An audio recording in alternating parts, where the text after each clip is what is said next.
Astrology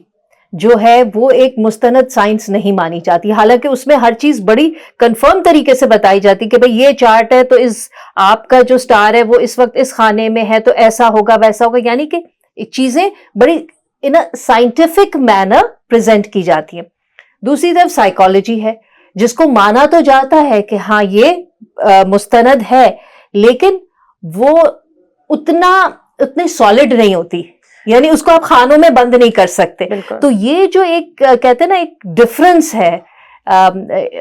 astrology और psychology के nature के अंदर, ये जो एक तजाद पाया जाता है, इसको आप लोग किस तरह देखते हैं? सो बेसिकली एस्ट्रोलॉजी वाकई साइंस नहीं है, हम इसको ऊपर डिबेट भी नहीं करते कि साइंस है, लेकिन कुछ ऑब्जेक्टिव रियलिटीज हैं जो कि ऑब्जर्वेशन के थ्रू बहुत हजारों साल से लोग ऑब्जर्व कर चुके हैं। इवन अगर मैं अपना एक्सपीरियंस भी देखूं तो मैंने कोई हजारों चार्ट्स अब तक देख ही लिए होंगे और क्लियरली नजर आ रहा होता है कि एक ट्रांजिट अगर हो रहा है तो वो डिफरेंट लोगों को किस तरीके से इम्पैक्ट करता है, एक कलर में या दूसरे कलर में, यानी उसकी पोलैरिटी चेंज हो सकती है। तो एस्ट्रोलॉजी साइंस है प्रोबेबिलिटी की कि क्या क्या चीजें पॉसिबल हैं, क्या क्या चीजें हो सकती हैं।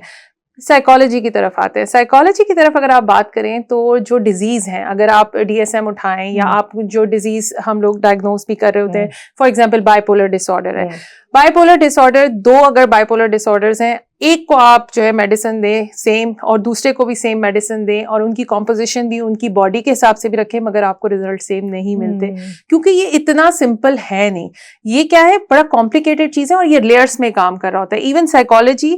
You can not prove anything in psychology also, कि आप सर्टन होके नहीं कह सकते कि इनको यही डिजीज है। हो सकता है यहाँ पे साइकोलॉजी के साथ एस्ट्रोलॉजी काम करता है। फॉर एग्जाम्पल, अगर कोई डायग्नोज हो रहा है कि इसको ये डिजीज हो गई है, बाइपोलर डिसऑर्डर डिजीज इसको डायग्नोज हुआ है,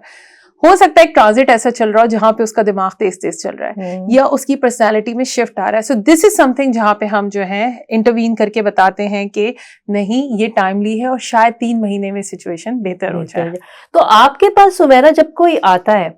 अपना चार्ट पढ़वाने के लिए, तो आप ज़ाहिर एक तो उनका चार्ट बना दिया आपने, तो आप उस चार्ट के ऊपर जो अपना आपकी असेसमेंट होती है क्लाइंट की साइकोलॉजी के हवाले से, उसको किस तरह से अप्लाई करती है? क्या आप उनसे साइकोलॉजिकल सवाल भी करती हैं? बहुत जरूरी है, ये चीज बहुत जरूरी है, क्योंकि हमें भी कंफर्मेशन चाहिए। फॉर एग्जांपल, मुझे अगर किसी के चार्ट में नजर आ रहा है कि उसके रिलेशनशिप इश्यूज हैं, तो क्योंकि हमने साइकोलॉजी की भी इंफॉर्मेशन ली हुई है, तो हम जाएंगे उसके चाइल्डहुड में,